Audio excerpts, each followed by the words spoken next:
Hi everyone! Well, today we're going to transplant some strawberries from the hill here into hanging baskets. Now this is an exciting day because we are beginning phase 2 of the deck project soon, but these strawberries need to come out because they're going to get trampled during construction. So it's a good day to do it. A little bit windy, but it's our window of opportunity to get them planted and refresh my hanging baskets at the same time. Now strawberries are perennial, they're very easy to transplant and also propagate free plants from the existing plants that you have. If you missed my winter care strawberry tips, you definitely want to go back and watch that, because here in Southern California you can pretty much plant them and transplant them anytime, but in cold winter climates you do want to transplant them in the early spring or in the early fall before the cold weather sets in. What I'm going to just do here is dig the plants up, put them in this tray and bring them up to the spot where we're going to transplant them. So you want to just kind of dig around the roots of the plant. They don't have super deep roots, so they're very easy to dig up, remove from the ground. So I've dug around the plant here with my shovel, and now I'm going to carefully lift this huge strawberry plant from where it's currently at. And this plant is so big, it's got so many roots in it, so many different crowns to the plant. I'll explain what that is in just a moment. That we'll be able to split this into several different plants for my 2 hanging baskets. Just gently lift it up. And it sent out so many runners. That's the cool thing about strawberries too. You can get so many free plants from it just from rooting the runners. But I'm going to have to snip the runners from the mother plant. Look at this plant, it's just crazy. There's runners all the way over here. The roots of strawberries are very resilient, but you do want to make sure you keep the crown intact here. And that's the spot where all the leaves and the stems start growing out. And that way they'll have the most chance of success when you're transplanting them. I got lots and lots of strawberries here, so it's pretty exciting. Plenty for my hanging baskets and for raised beds too, but they are ideal to plant in hanging baskets. They're shallow rooted fruits, and it's really fun to plant them in the hanging baskets right by the kitchen door. We eat so many strawberries, so it'll be nice to have them for really easy access here. These were growing zinnias in all summer long, and the zinnias have got to come out. So I am really looking forward to refreshing these baskets with some beautiful strawberries. Out with the old, in with the new. And these hanging baskets are lined with the Smart Pots No Coco Liner. So I don't know about you guys, but I've used those cocoa cord liners before. They just fall apart, they dry out really quickly, and these are made from the same Smart Pots fabric as their regular containers. So they're durable, they're aerated, and they work really well for hanging baskets. The water drains. And it is really important when you're growing in hanging baskets that you have drainage. Because it's a smaller container, the roots can get rotted a whole lot easier. So drainage is critical. And also when you're replanting your hanging baskets, you have to amend and refresh the soil. So what I'm going to do here is add in some of the Vermistera worm castings. I want my strawberries to get off to a really good start and grow me some strawberries even in the winter time. And strawberries love about 6 hours of sun a day. And this doesn't quite get 6 hours, but it's the best I got right now in the winter time in my garden, so we're going to definitely go for it. And it's fun to see these hanging baskets when we're sitting from the deck, so it really has a very nice visual appeal too. And I'm also going to add in some granular organic fertilizer, and I like the combination of both because they're both time released. The worm castings really helps with root development, and the organic fertilizer just really helps the plants take off and start producing flowers and berries. Now, because it is colder here in the wintertime in Southern California, obviously, they're not going to grow quite as fast or produce quite as many berries, but usually I'll get a few berries in the wintertime, and then in the spring, the plants really start to take off. The soil is pretty dry and crumbly, so I am going to moisten it up a little bit. Hanging baskets do tend to dry out pretty quickly, so I always like to start with a nice moist soil and then keep them consistently watered. I've got these hooked up to drip irrigation so that your plants don't dry out and they really thrive. That's really the key to growing in hanging baskets. Making sure it's well fertilized and that the plants don't dry out. Now we're at the transplanting part, which is always fun to see the transformation. So I'm going to grab one of my clumps of strawberries, take off the soil off this really big clump, and show you that there's several different crowns in this plant that can be split apart into several different plants. And again, the crown is a little bump at the bottom where the leaves and the stems come out of. So I'm going to break this apart, and we're going to have several different plants out of this one clump here.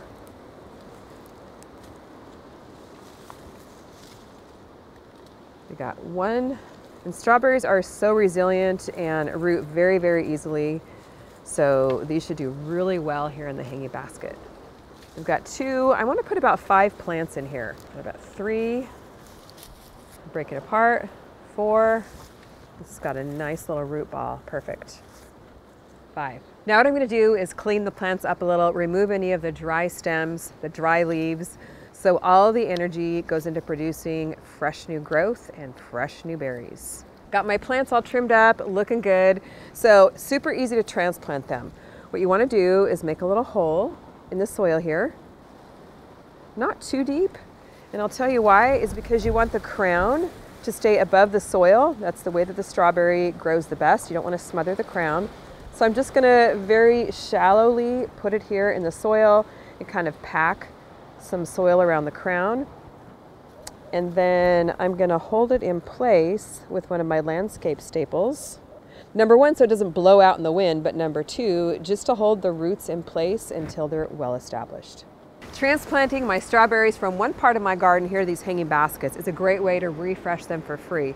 But an even better way, or just as good of a way to get free plants, is by rooting the runners. So this runner here is coming off from the mother plant, and it's already starting to develop roots at the bottom. So it's going to be super easy to take hold here in the hanging basket. I'm just going to poke the root right into the center. Again, leaving the crown exposed. You can already see there's a new leaf coming out from the middle there. And then hold it into place until it gets established. Just going to use a little bobby pin, just pry it apart, stick it right in here into the soil. And it usually takes a week or 2 to get established. You know when it's rooted, when you pull on it and there's a little bit of resistance, then at that point, you can clip it from the mother plant and you have a brand new free plant. Let's get the rest of these plants in the basket. Got all the strawberries in, and you notice they're looking a little bit wilted, which is perfectly normal. That's transplant shock. But I am going to fertilize them, which will help them perk up and also help that their roots develop. Vermistera Vitality is my go-to. This is liquid worm castings in a bottle, really powerful, and the nutrients are immediately available to the plant, which is exactly what you want here when you're transplanting. And I just put the concentrate here in my water bottle. And it is really important too with hanging baskets that you fertilize them about once a week if you want to grow a lot of strawberries, which we definitely do, and that you don't let them dry out. Especially important in the young stages of their life here while their roots are getting established. And I like to water my hanging baskets until the water runs out the bottom. So water it, kind of let it soak down in there, and then you might need to water it some more. And here comes the water. I always like to mulch my hanging baskets too to really help them from drying out. And usually I'll use shredded leaves or shredded straw, but I just grab my little Smart Pots of compost here, which is good for mulch and also good to add some extra nutrients to the plant. And I can see I'm gonna have to water it down just a little bit more. The wind's kind of getting crazy here today, but we are making it happen. Let me drench that down, which will give the soil, the plants, some extra nutrients too.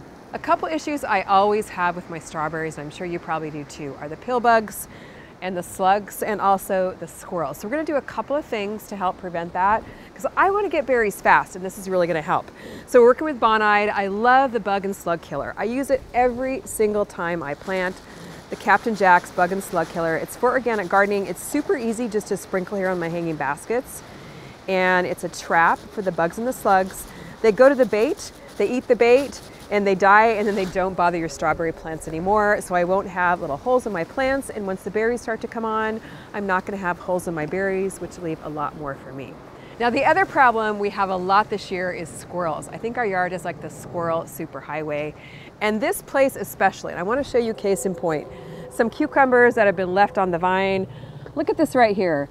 It's totally nibbled, I'm sure, by the squirrels. So we've definitely got to protect the berries as they grow. And I really love Bonide's Repels All. It's got garlic and clove, and it actually smells pretty good. It's people and pet safe for organic gardening too.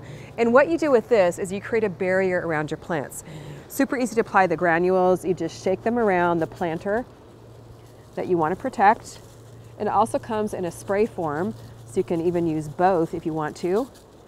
And what it does is it irritates the nasal passages of the animals and they go somewhere else and don't bother your garden anymore. I'm really excited because I have tons of strawberries to plant all over the garden, but I really encourage you to grow in hanging baskets. Give it a try if you never have before. It's super fun. The Smart Pots hanging basket liners work really well. I'll put links for everything I use in the video description. They're so easy to grow in, and it's so nice to have fresh vegetables right next to your back door. Make sure you check out our Black Friday doorbuster sale over at CaliKimGardenandHome.com. Up to 60% off all CaliKim seed collections.